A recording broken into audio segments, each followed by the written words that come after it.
will decide. But what is my role? What does God assign me? If the Lord Jesus had 12, that 11 of whom ended up carrying the torch after him, then certainly we should have 2 or 3 around us from whom we can choose and from whom the board can choose. So yes, it's the Lord's decision, but we have a big role to prepare for the Lord's decision. Welcome to The Same Commission, the podcast from Echoes International about all things mission. Hi, I'm Jim Armstrong. And I'm Matt Pitts. We're with Echoes International, sharing God's heart for the world and partnering with local churches to support mission. That same Great Commission the Lord Jesus Christ gave us all in Matthew 28 hasn't changed. But in each episode, a different guest will chat with us about a current trend in global mission. So whether you're starting on the journey of mission as a new believer, or you've been faithfully supporting or serving in mission for years, this is a podcast for you.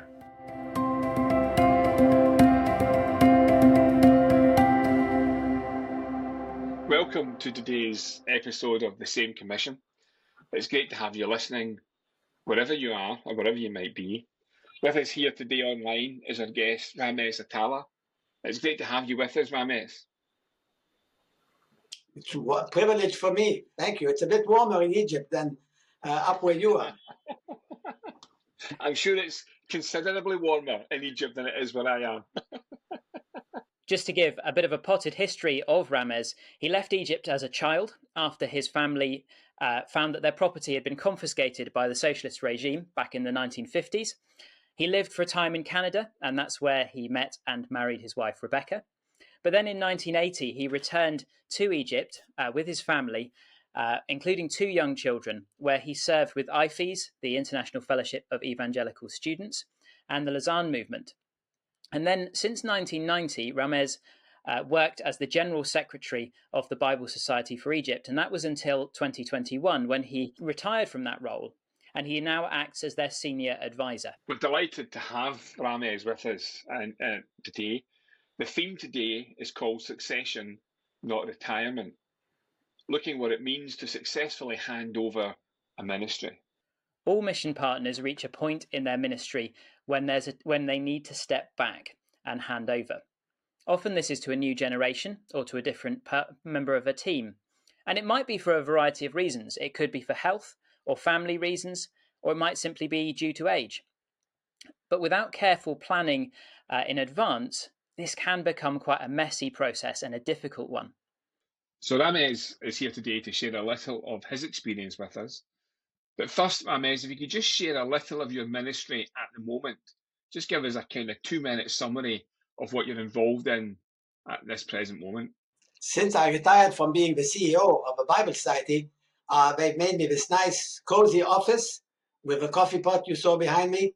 And I basically am here as a consultant, as an advisor, as a mentor to staff within the Bible Society, younger and older, and to Christian leaders in Cairo who, many of them don't have someone to ask about them. Most people who relate to Christian leaders relate for a purpose. And I only relate to be an encouragement for them. So it's been very fulfilling the last few years, and I feel very welcomed by the staff. And it's been, by many people's reckoning, a very smooth and successful transition. Praise the Lord. And it's that idea of a smooth and successful and God-honouring transition that we're here to talk about today. And so it's great to have you, Ramez, for that. I suppose just to kick us off, there's a lot that you could say about your ministry with the Bible Society. We were massively encouraged back at IBCM 8 in the summer, hearing you speak about some of that. But today we are going to pick up on that idea of succession. And if you could perhaps share a little bit of your history at Bible Society and some of those indicators, perhaps, that some of those things that the Lord laid on your heart that led you to plan for succession in good time, because you're still involved in the Bible Society of Egypt, but not in the same way as you were before. So perhaps you could give us a bit of a history of the way the Lord led you in that particular area, in the area of succession. I need to go back a long time.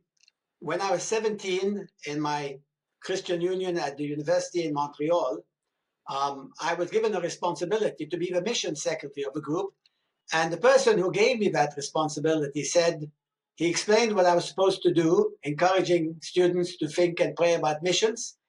But he said, before the end of the year, you need to find your successor. And since then, in every responsibility I've had, and they've been many, the first thing I've considered when I took on the responsibility is how am I going to plan for my successor? So this was a very long-term plan. And I've left 3 major ministries before that, and the Lord graciously found successors for me, and I had worked hard on getting these successors. But what made me think of it from a Bible Society was a letter from Tom Houston, who used to be the General Secretary of the Bible Society in Britain. I had met him before I took this job, and he wrote me a 2-page letter saying, you have a choice of either being a public figure or a publisher. You can't do both.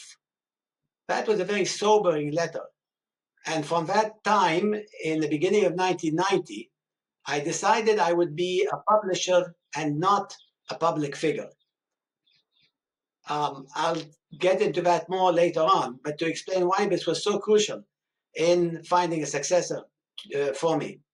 And since that time, I kept looking around. Is there someone who could take over from me? By 1992, I'd identified the person, and I had planned to retire in 2010. It didn't work out. That person wasn't the most suitable person, and I wasn't able to retire by 2010. There was so much going on. The Bible Society was a very small organization of about 13, 14 people. We had 3 very dingy bookshops. By the end of 2010, we had about 150 staff, many more bookshops. Things were really booming, building a new building. So I stayed on beyond that and ended up having 220 staff and 19 bookshops across the nation, and a very big publishing program. We're the largest publisher of Arabic Bibles worldwide. So the danger that I wanted to avoid, and that Tom Houston's letter helped me to avoid, was not being a public figure in Egypt, so that people would not see my face or even know my name.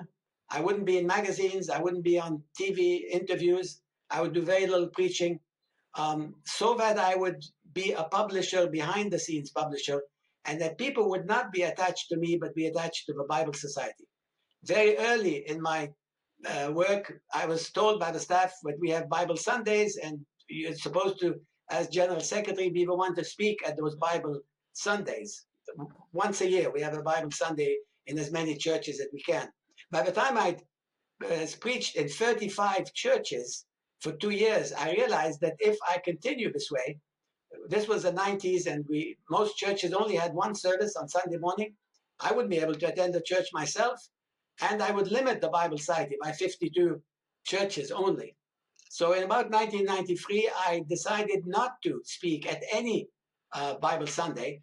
This created a lot of havoc. The staff were not happy, but it paid off, because last year we visited 760 churches for a Bible Sunday. If I had not retired from that, the Bible Society wouldn't have had that situation. But it does mean that in those 760 churches, the congregation have never seen me. They've never met me. They don't know about me. What they know about is the Bible Society of Egypt. It's interesting that you've been planning for your successor throughout the life of the various ministries that you've worked in. And I guess we've come across situations where mission partners struggle with handing over, particularly with a ministry they've built up over a number of years. And I guess I've got 2 questions to that.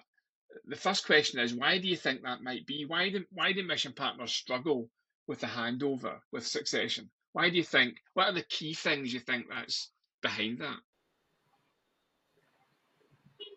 I think the main thing is if you find your identity in your position. Too many people who give themselves heart and soul to a ministry see their identity in that ministry. They're identified with the ministry is identified with them, and with their followers and with the general public, there's no possibility of replacement. You see, if you become, first of all, if your ministry becomes too important to you, you don't want to leave it.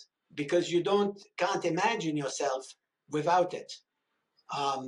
And as a matter of fact, we encourage all our staff at the Bible Society to be involved in their churches, to be involved in their homes, to do other things. And we even give them paid leave when they do things for their church or other organizations they're volunteering in for that very purpose, so that they would have an identity other than their Bible Society identity. So I think the first issue is a personal issue. People don't want to leave because they wouldn't know what to do. They also would lose a big part of who they are when they leave. That's the first reason. The second reason is if they become a public celebrity, a public figure, a person who is loved and admired and respected by the masses, it then becomes virtually impossible to be replaced. Whoever replaced Billy Graham, you know, who will replace a Nicky Gumbel, you know? So it's when people become, their ministry becomes known as being them, and they become known as being their ministry. They become really irreplaceable. And I've been asked since I retired to give advice to two very close colleagues who are about my age, who want to desperately retire. And in both cases, I said, it's too late for me to advise you. You are irreplaceable. And we can't think of your replacement. We have to think of a completely different paradigm, thinking very different, because you cannot be replaced. You're so big. You're bigger than life. And no one else could ever fill your shoes in a public that become related to you, attached to you, and thinks of you as irreplaceable. What can be done to help individuals realise that they're not key to the ministry? You've mentioned some things there, but what are the kind of steps that can be done to try and make sure they're not integral? The key thing, it's a leadership thing. It's a weakness many leaders have. When I began thinking early on in other ministries as well, how I could be replaceable and not irreplaceable, I realized that I need to delegate. When I delegate responsibility to someone, I need to delegate the full authority, the commensurate authority, the equal authority as the responsibility, so that they don't have to come back to me at all unless they want to go beyond the parameters of their mandate.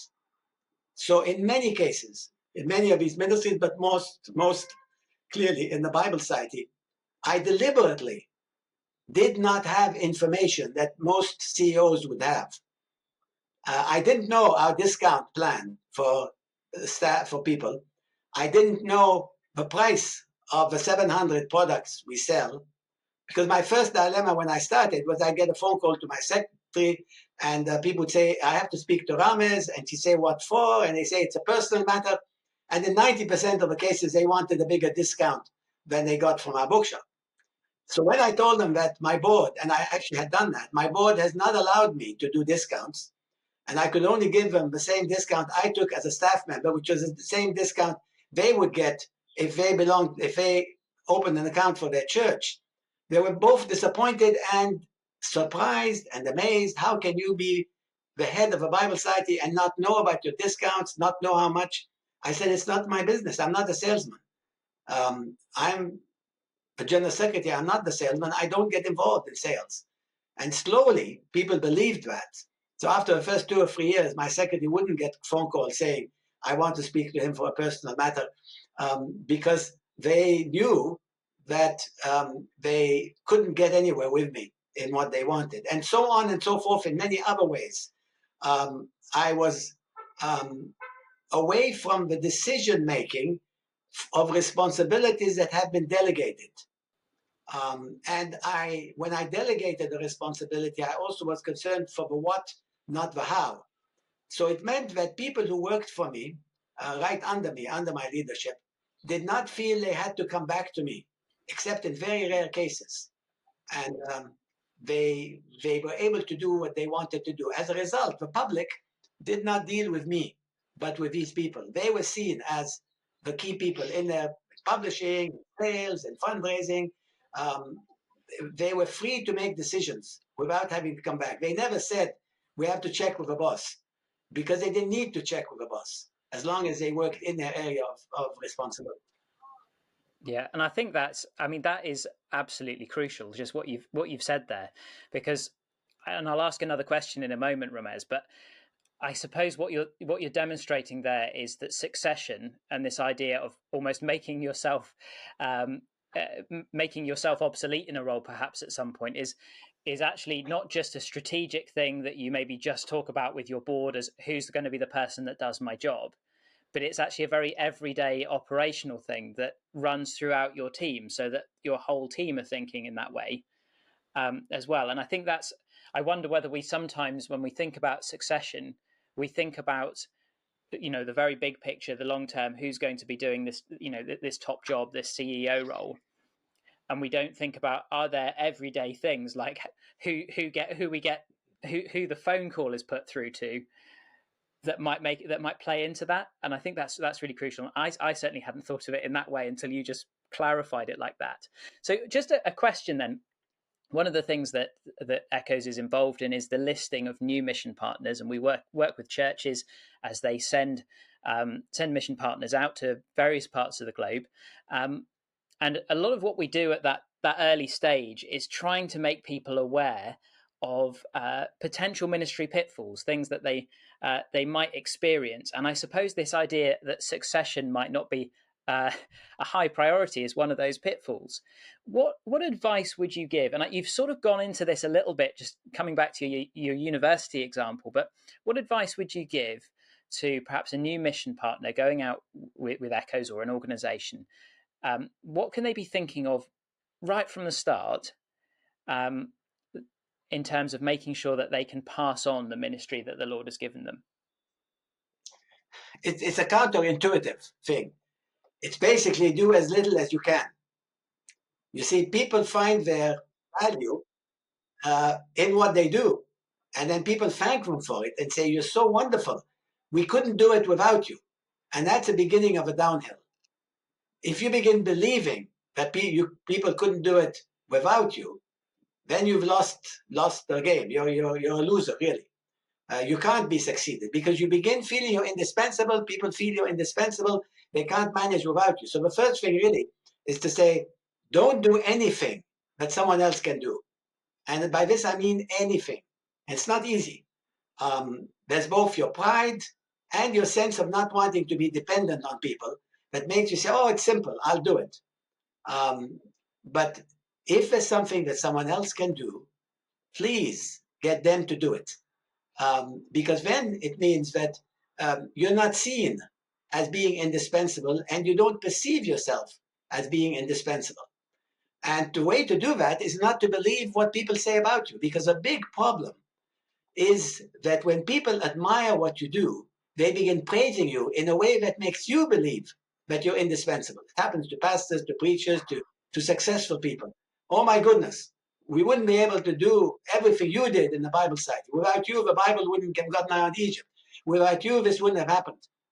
And if you begin believing that, then you're in serious trouble. So I say, if you find yourself sitting at your desk reading the newspaper while hundreds of staff are running around killing themselves to do things, you're a successful leader. I can give a piece of advice I heard from a pastor in the 70s when I complained to him that one of my staff in InterVarsity in Canada was exhausted, overwhelmed, very, very, very busy. And I told him, what's the problem? He said, well, he's running after his gifts rather than his calling. I said, what do you mean? He said, many of us are multi-gifted. And if we try to exercise every gift we have at the same time, it's impossible. So what we should do is decide what God has called us to, use gifts we have for that, and put aside the other gifts for a later time, a later stage in life. So I was never burnt out as a CEO of Bible Society Egypt in 30 years. I was never exhausted. I rarely got phone calls after work. As a matter of fact, I rarely got phone calls during work because there's very little I could do for anybody. If anything, we had crises, we had accidents, we had thefts. I didn't have anything to do with it because the people who had been given responsibility, a bookstore manager, a sales manager, and so on, knew that their decisions would be supported by me. They knew that I had trusted them enough to make decisions on behalf of a Bible society, that I would never pull the rug from under them for a decision they made, even if I disagreed with it. I may tell them, next time it'd be better to do this, that, or the other. But I would never humiliate them or pull the rug from under them or change a decision they had made. So by doing that, you are liberated as a leader to really have time to pray, to think, to do things. I don't feel very different now that I've retired. I'm sitting down here in my office. When I was up on the 6th floor running the organization, because I wasn't running it. I was coordinating the 3 vice presidents we had, one for finance and business and administration, one for publishing, and one for sales and fundraising. I had only 3 people reporting directly to me, other than my assistant. And these are the only people I related to, the only people I would sit with and talk about. It didn't mean I didn't speak to other staff, but I did not interfere in their work. I didn't comment too much on their policies or what they did.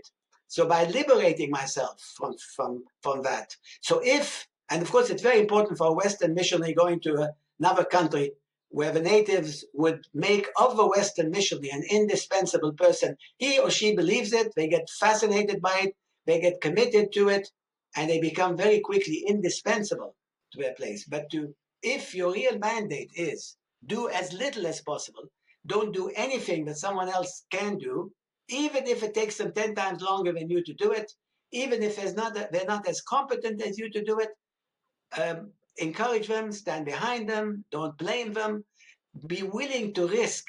And if they make a mistake, it becomes your mistake and you take it. And you say, we are sorry, not you blame the person for it. If you do all that, then you will be liberated from the sense of indispensability. And people will imagine the organization of a mission, of a position without you, because you are not the center of the decision making and the work. That's I think again another really key moment. I think, Ramez, you've through this podcast, you've just been systematically going along and popping people's bubbles of these are the things that I might be looking for. We all love it when someone says, "Oh, I don't know what we would do without you," and actually, but we completely see what you're saying there. That is actually a massive warning sign if it's genuinely meant. That's an interesting point. Let's rejoin the discussion after the break. Ready, set, go. Welcome to First Serve, a gap year like no other. Learn to serve local, and serve global. It's so exciting, and I would 100% recommend this programme to anyone. On my first Serve Gap year, I'm most looking forward to experiencing other cultures and also speaking to other people about God. This is First Serve. Find out more at first-serve.org.uk. Thanks for joining us for the Same Commission podcast with Ramez Atallah from the Bible Society of Egypt. As we talk about succession, I can hear the phrase that's used often to me as we discuss things with mission partners, as we think of what life might look like if the Lord doesn't come. And they'll say things like, God will provide a leader and someone to take over. I don't need to plan for that. God will intervene, they'll say. That's used a lot. I guess my question, Ramez, and I know the answer to this, but I'll allow you to answer it. Is that stance biblical? Of course, yes, God will provide. But like in many other things, God doesn't want us to sit back and work against him in providing. And I must say, I don't have an answer to some of these people who've come to me, who I admire very much, who are great, great, wonderful leaders, but who, in my opinion, are irreplaceable. I don't have an answer for them now. What I have an answer for, what I have observed, is tragedies of organizations who keep hiring people. The boards keep hiring people and keep hiring people. They keep hiring people who don't work out, and then they get fired, or they don't work out, or they create. I mean, it's better to fire someone and let him destroy the organization. But in both cases, it's a mess. So I think God gave us minds We make a lot of decisions about a lot of other things. We need guidance, but I doubt that God is going to just make the person appear out of the blue. It's very unlikely you're going to get a David who's 16-year-old and then being anointed as the king of Israel from us. It's a different kind of situation. So my answer to that would be that we need to very carefully, the senior executives and the board of an organization, work in such harmony that there's a respect for the leadership in the recommendation of a successor. And then you trust the Lord. I mean, finally, it is the Lord's decision. It's not my decision to appoint my successor, but it's certainly my decision to have enough key people under me from whom the board could choose, who each of them are both reliable and competent, like Paul told Timothy to be. By the way, just for you to know, a 17-year-old at a Bible study 30 years ago pointed out to the fact that, as he told us, Paul told Timothy to choose reliable and competent people because he failed to do so. And we all said, how on earth do you say that? Where's the evidence? We were doing a manuscript study, that is, we've taken away the chapters and the verses. And he had read in chapter 1, verse 15, where Paul says, all who are in Asia abandon me. Now, are these reliable people? If they abandon Paul, and then he goes on and say some things about them that aren't very complimentary. So this young man was 17, said Paul failed, and he didn't want Timothy to fail. So if the Apostle Paul failed with some people, we are also likely to fail. And he then says what to do. Think of people who are both reliable and competent. Now, the danger is, and I've made this mistake many times, and by the way, everything I'm sharing with you, I learned from mistakes. It's not as though I just woke up some morning and had all these great ideas. It's that I suffered, both from my mistakes and mistakes I saw in others. I kept saying, I will never be like them. I'll say later about another important thing about leaving. You can remind me of it if I forget it.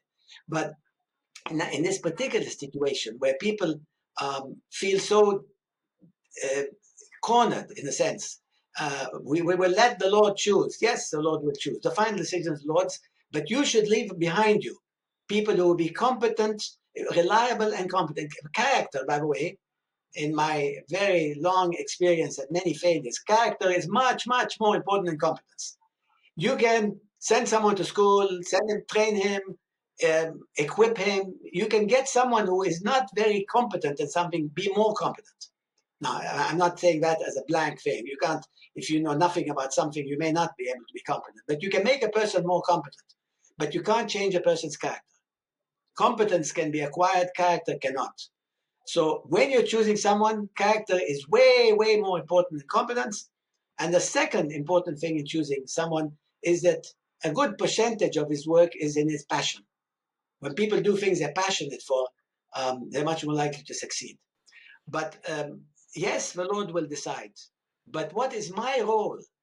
What does God assign me? And if Paul was responsible to have Timothy, Titus, several young men working with him, each of whom could have picked up the baton and worked in a different area. If the Lord Jesus had 12, 11 of whom ended up carrying the torch after him, then certainly we should have 2 or 3 around us from whom we can choose and from whom the board can choose.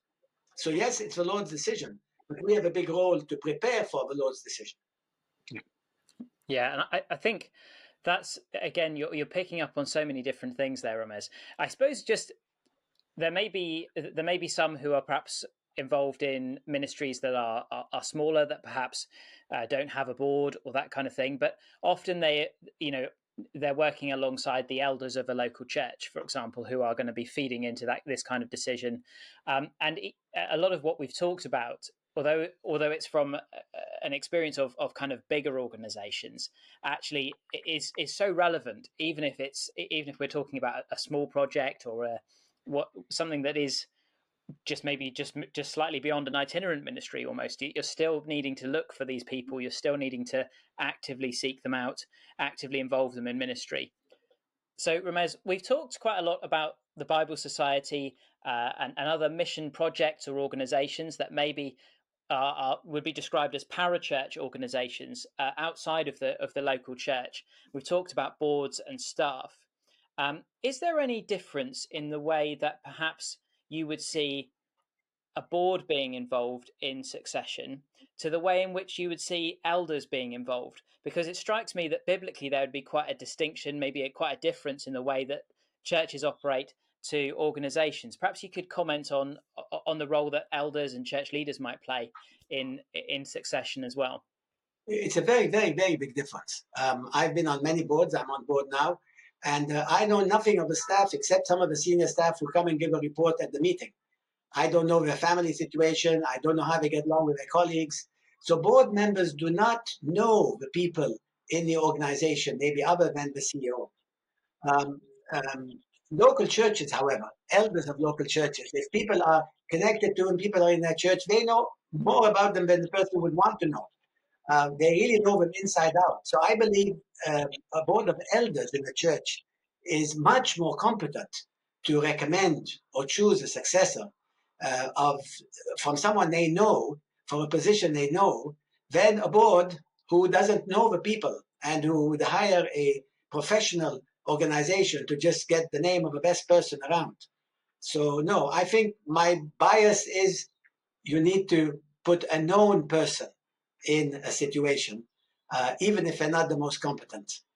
And you've sort of talked about it a little bit at different points in this podcast. I want to ask a question that's probably vital, and it's probably also quite sensitive in some ways, but very relevant. Further down the line, so let's say I'm a Christian leader involved in a mission project, in an organization, a church, whatever it might be. I've handed on the mantle, as it were, the baton, and I'm stepping away, as we would hope would happen. And I hear that something is going on, a decision has been taken by the new leader or the new leaders, whatever it might be, and I really don't agree with it.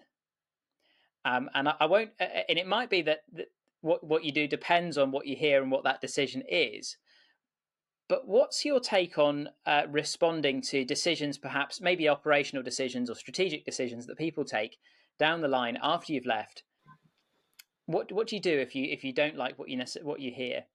Do you wade in? Do you try and deal with it? Do you try and get back involved? Do you say it's not my business anymore? Is it somewhere in between?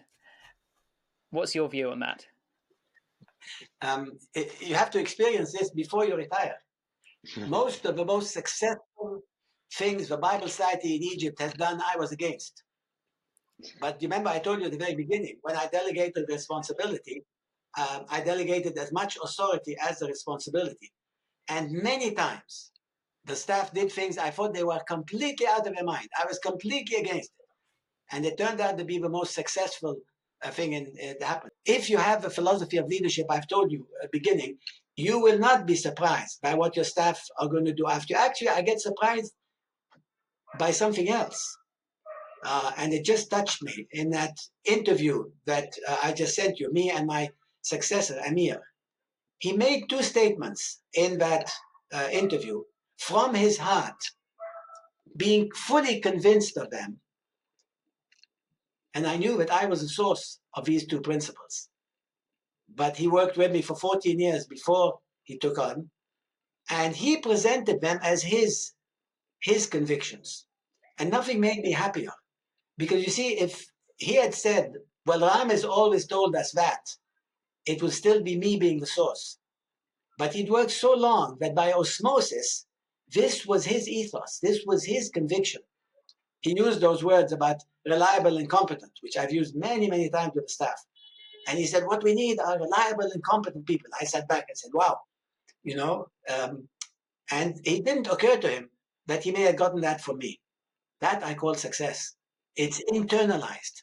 And if you're a successful leader, you help people not sort of propagate your ideas, but help them internalize them so that they propagate them as their own ideas. So if the people you have left behind understand the ethos of the organization, and I can give you another example of that if you want it, if we have time, and if they really imbibe it, if it's part of their DNA, then you will not get too many surprises after you leave. And if there are some, you will trust them. You will trust that these reliable people you have left will be doing the right thing, and that you, as someone who's very much older than them, may be judging wrongly, rather than being scandalized or worried. Now, one last thing I would say about succession, which I didn't say, is very, very important. The most difficult time to retire is when you're successful. And 25 years ago, one of my mentors, he was my boss, he said, Ramez, the failure of Christian leaders is they don't retire when they're successful. They're so happy with what they're doing. Everybody's so happy with them that they wait and wait and wait until something happens to them. They get sick, they get tired, they do a mistake, and then they leave, broken people. A friend of mine in a Christian organization appointed his replacement and said that that replacement was going to take over in 3 years. 7 years later, he was still the CEO of the organization. And the poor man who was hired with great anticipation was furious, upset, just very uncomfortable that he'd been trapped into a situation where he thought he would take over. Finally, my friend retired, and I went to his retirement banquet. They brought him out of hospital. He was dying of prostate cancer. He was sitting in a hospital gown on a wheelchair with a drip going into him. And that's how my last remembrance, it wasn't in Egypt, it was somewhere else. My last remembrance of him was sitting in that wheelchair, looking helpless, weak, sickly, and that's how we commemorated his retirement. I told myself, I never want to stay in a place until I look like my friend.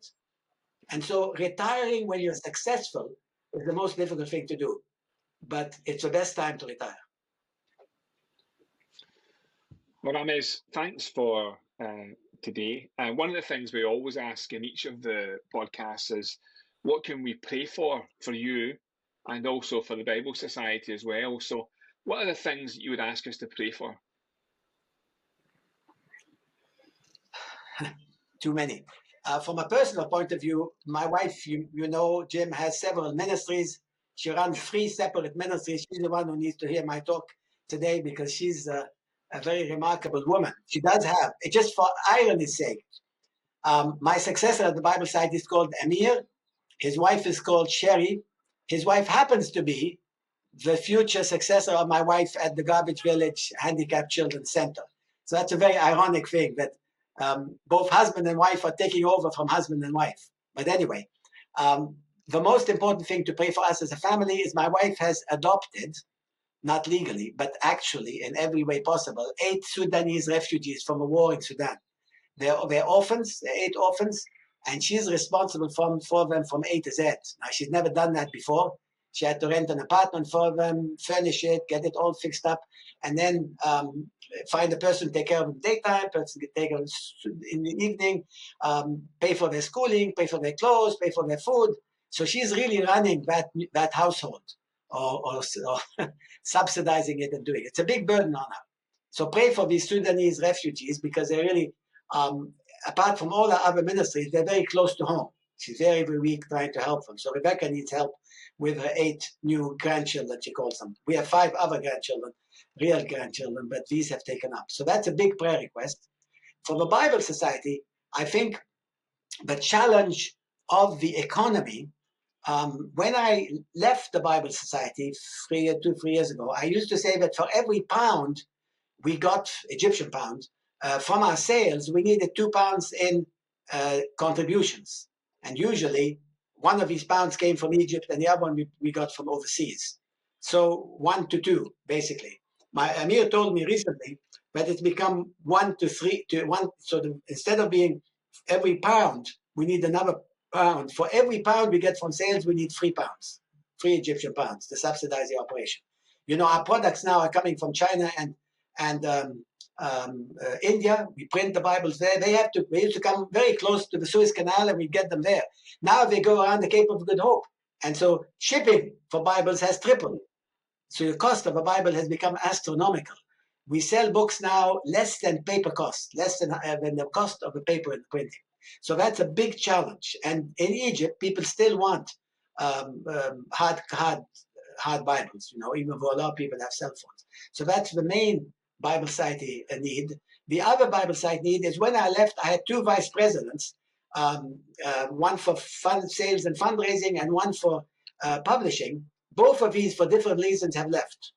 So my post successor, Amir, has to look for two positions, senior top management positions. So Amir needs help in finding the right person for sales and fundraising. That person would supervise 170 staff. It's a big position. And for our publishing, very difficult to find a person who would think interdenominationally enough to head up the Bible Society publishing. So we are wobbling a little bit in this area. So these would be our greatest needs at the Bible Society now. Thanks for your time today. It's been very interesting, and there's a lot of really key points that have come through and are challenging, actually, because these things, while they are logical, sometimes are not front of mind when it comes to a leader and his role or her role in whatever organisation or mission they're involved in. So we really appreciate the time that you've taken. Thanks again for just being with us. And we really hope that God uses some of the things we've mentioned today in the lives of other mission partners and other leaders as well. So thank you very much. Thank you. Thank you, Jim, and thank you all for Matt, and thank you all for welcoming me on this podcast. I'm looking forward to seeing it myself. Amen. Thank you very much, Ramez. Thank you for listening to The Same Commission. If you haven't subscribed already, please do so to continue hearing more about mission. And praying for the good news of the Lord Jesus Christ to reach all nations. To learn more about Echoes International and how you can serve in or support mission, visit our website at echoesinternational.org.uk or follow us on our social media channels. Thank you, and see you next time on The Same Commission.